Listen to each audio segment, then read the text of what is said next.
Welcome, you all. How you doing? I am Baron Baptiste. Welcome to the podcast, Disrupting the Drift. Again, I am Baron. It is always good to be here with you. I am here solo, and I have a great question someone sent that I really want to speak to. It's something that I've dealt with and in my own experience, and something I feel like it's relevant to a lot of people, perhaps you. It's something I've had to grapple with quite a bit in my life. So we'll get into the question. Also, please subscribe to the channel. Please share the show if you haven't shared the show yet. At the end of this show, if you get some kind of value, insight, opening, breakthrough, any kind of contribution to you, your life, any kind of improvement in your thinking out of this show, and maybe specifically this episode, share the show. It's a way that we and I can grow the show and make a difference in the world. The commitment I have here is to speak the truth as I know it, as I see it, as I recognize it in my life, my world, my experience, and in my present tense, present moment life. And I hope that whatever I share here makes some kind of difference for you. That is certainly my intent. I also want you to know we post this up to YouTube. I started a brand new YouTube channel. It's called Baron Baptiste Podcast. If you go on YouTube, you could search for Baron Baptiste Podcast. If you go to YouTube and put in my name, Baron Baptiste, you're going to get a lot of different content coming up there. So you'll have to specifically, especially with the newer channel, it may come down lower on the search mechanism on YouTube. So you'll have to look for Baron Baptiste Podcast, and please subscribe to the YouTube channel because it takes you to help grow it. The more interaction with the channel, the more you leave comments, subscribe, like the episodes, the more that helps us get into the YouTube algorithms. And then on podcasts, we're on most popular podcasts. If you go to iTunes or Spotify, and I forget all the other ones, but we're pretty much out there in most of them. The show is growing. This podcast has been growing steadily. We're getting way up there in the tens of thousands. We're reaching for the 100,000 download mark. Not quite there, but it's climbing, and we're getting some momentum. So as you share the show, as you subscribe, you support us and me and the world, I say. So let's get into the question here. Success is something I've been striving for, and it seems like a strange, elusive thing. I feel like I've sacrificed something I've really wanted, which is happiness. And I thought by pursuing success, I would achieve happiness, but instead I've ended up more miserable. In short, I'm realizing I've sacrificed happiness in order to achieve success. Is this something you can speak to? Any insight you might have on this subject is appreciated. Good stuff.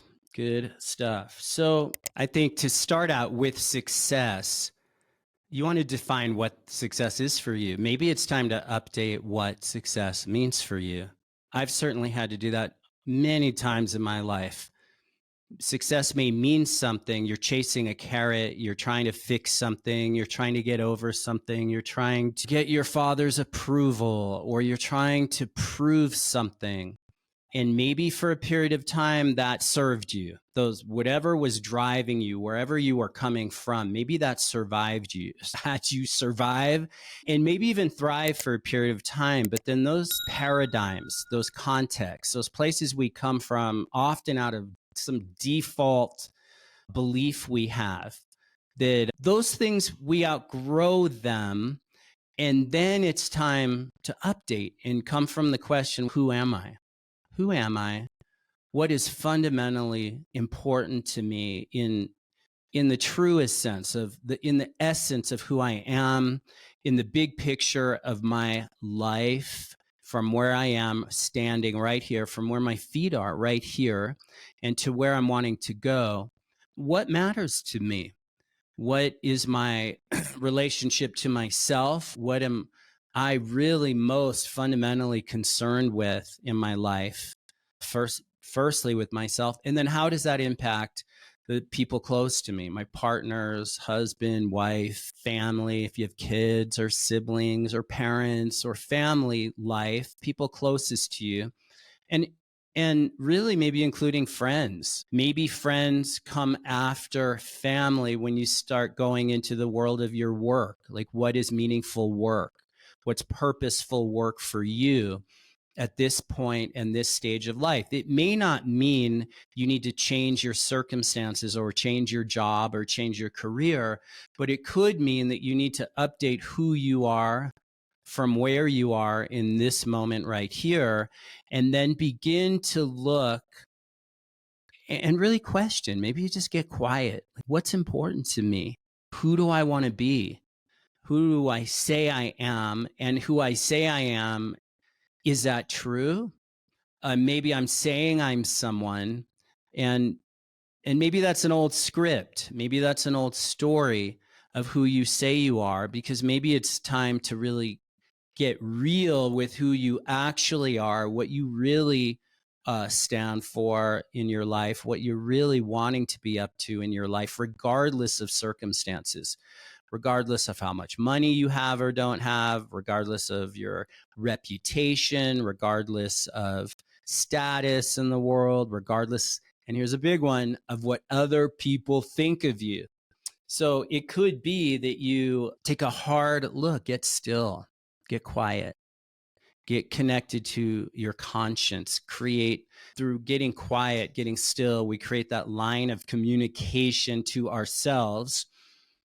And that's not easy. That's a practice. And I'll tell you what, when I say it's not easy, it's actually so simple and that we miss it as by default as human beings, and the human mind makes things complex. You know what I'm talking about. That's just truth. But it's so simple. You get quiet, you get calm. I know for myself, the early morning hours, 4 a.m., for that window between 3 and 5 a.m., 3 and 5:30 a.m., it's quiet. The environment's quieter. The world is quieter, at least in your world and in your time zone. But regardless, it can be any time in a 24-hour period, and it should be where you can get quiet.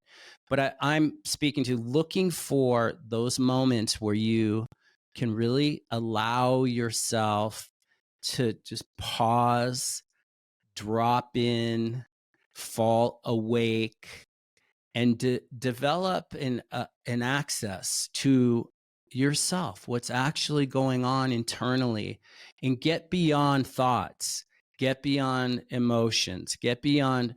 Let me distinguish something here. There's thinking, yeah, and then there's what I like to call thoughting, where you just have thoughts and you're being thoughted, and you're lost in these random thoughts and what you're going to do later, what you have to do, all the things waiting on you. Oh, I forgot to text so-and-so, all the things you have to deal with, and the thinking or the worry thoughts, the doubtful thoughts. Go beyond that.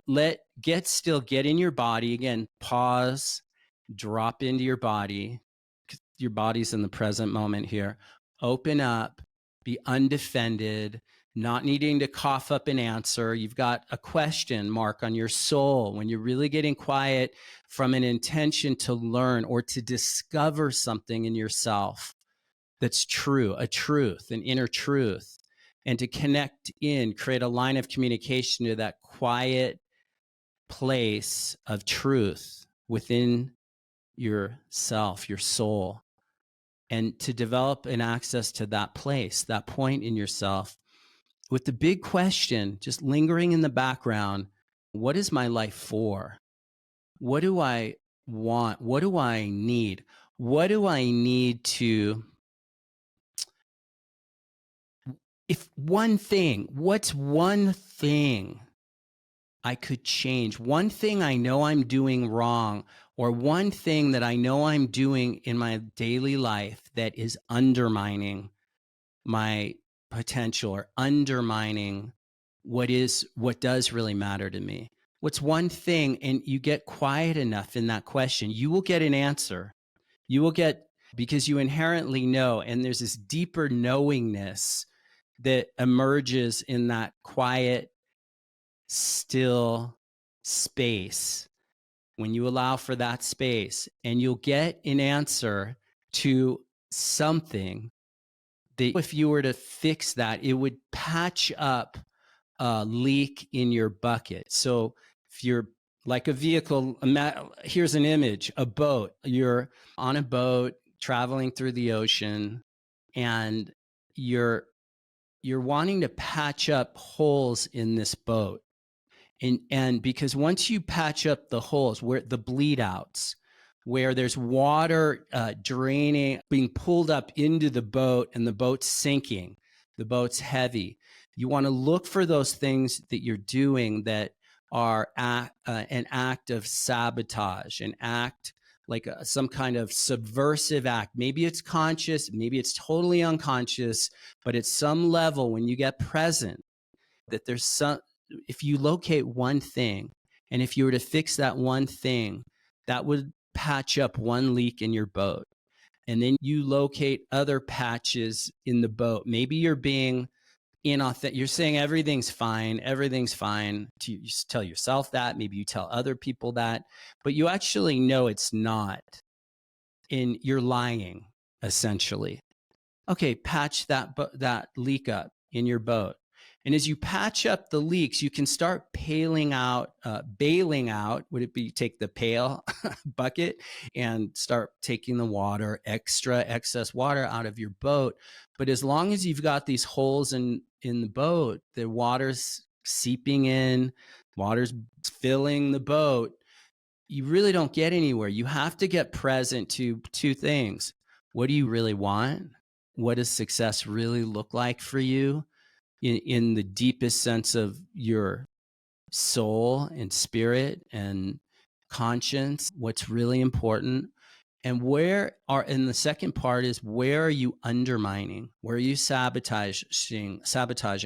Where are you perpetrating acts upon yourself that are undermining you? And then as you start patching up your boat, paling out the water, that's the work, the inner work, the spiritual work, the self work, self first. You then go out to people closest to your life. Maybe that's family.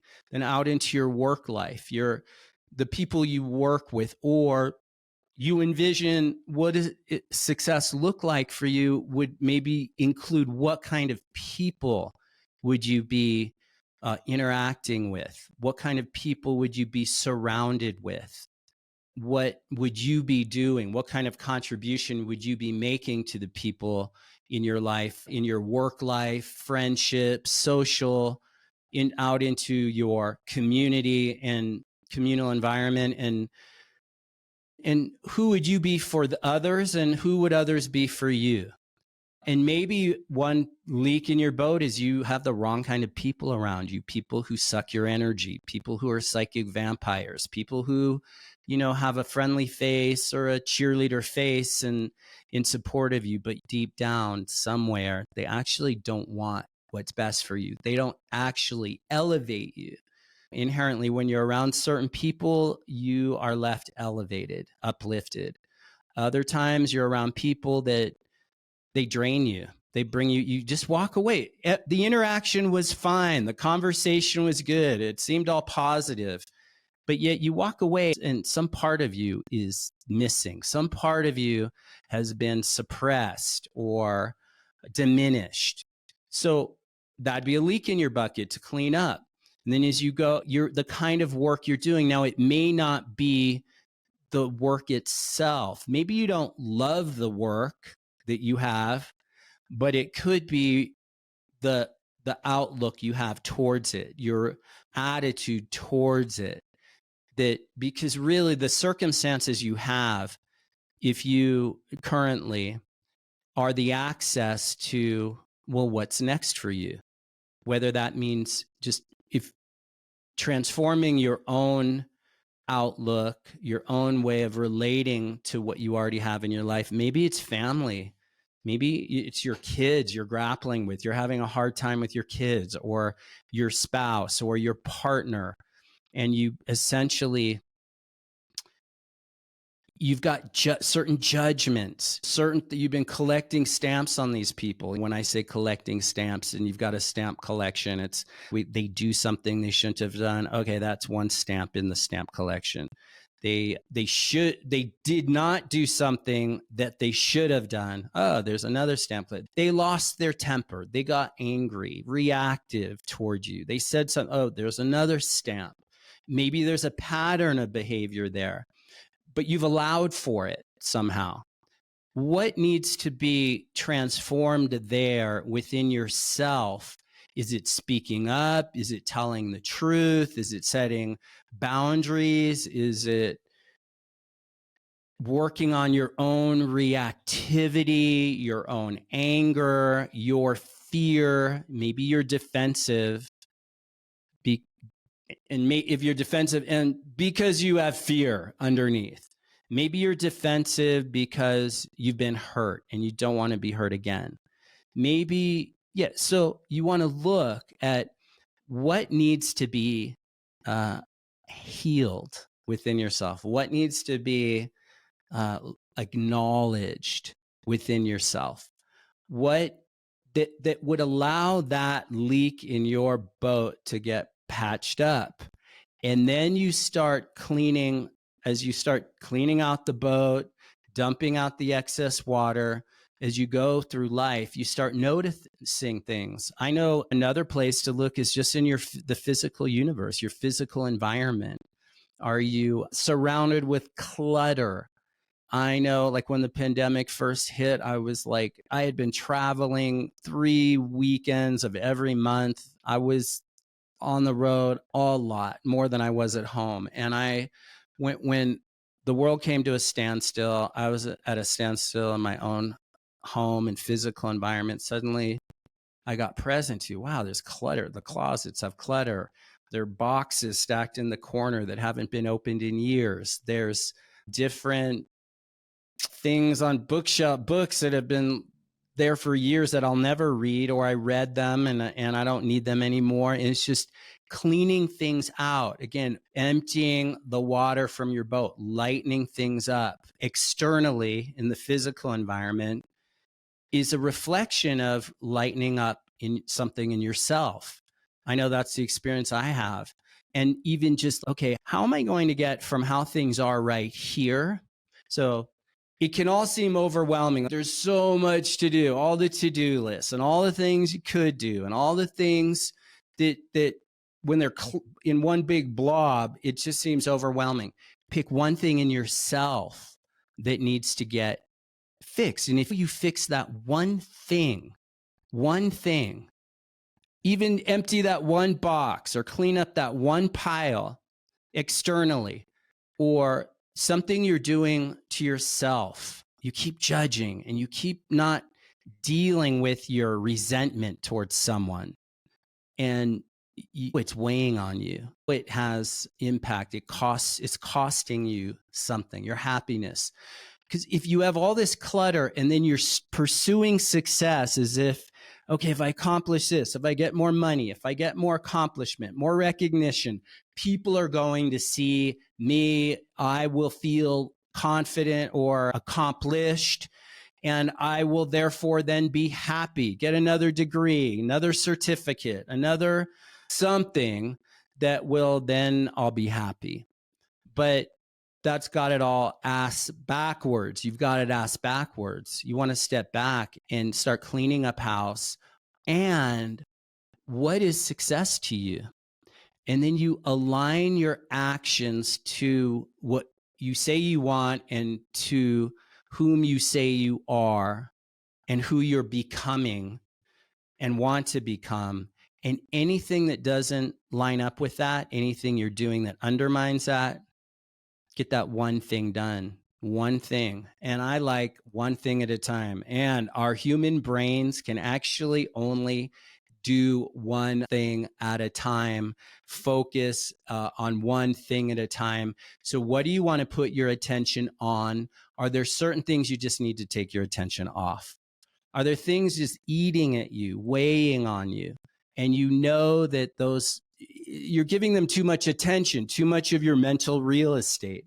And if you were to just give those things up, give up to get empty and to get clear and to get more grounded right here and connected, a line of communication to yourself, a line of communication to your conscience, your higher guidance, a line of communication to your spiritual life, your heart, a line of communication to your creator.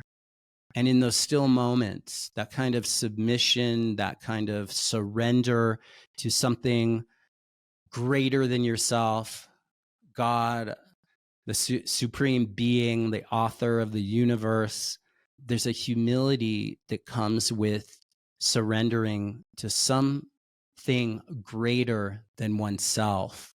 I know in that humility is where I have found peace. And another thing I want to say about happiness, and in this question, this pursuit of success, and when I achieve success, then I'll be happy. I think the pursuit of happiness creates its own set of misery, or its own set of, or subsets of suffering.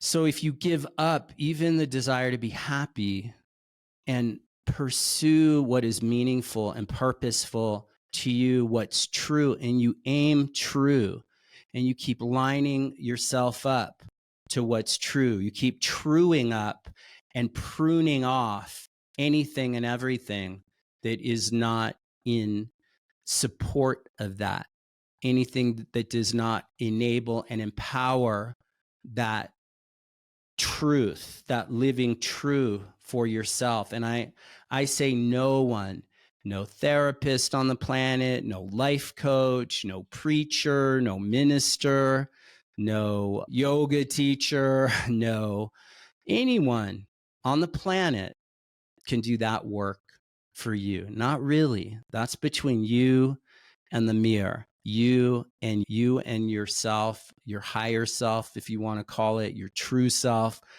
Maybe it's between you and your creator, your higher power, to get flat and to get known through that line of communication to yourself.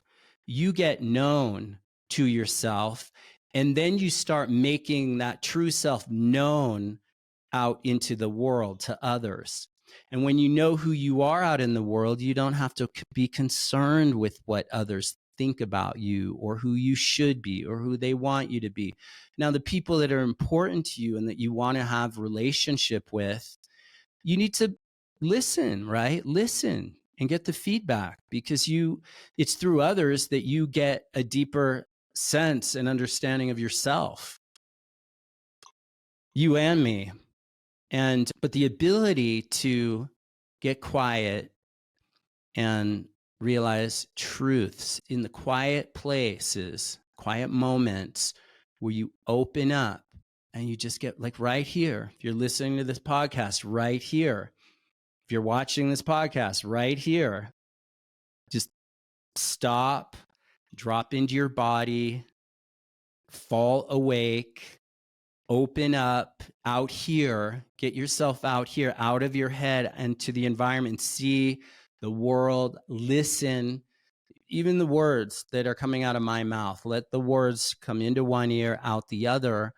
So you're not thinking, you're not thoughting here, but you're doing a bigger kind of thinking, a bigger kind of discovery about who you are and who you want to be. That is the first thing. So define success and what that means. What is success for you? And maybe what it's not.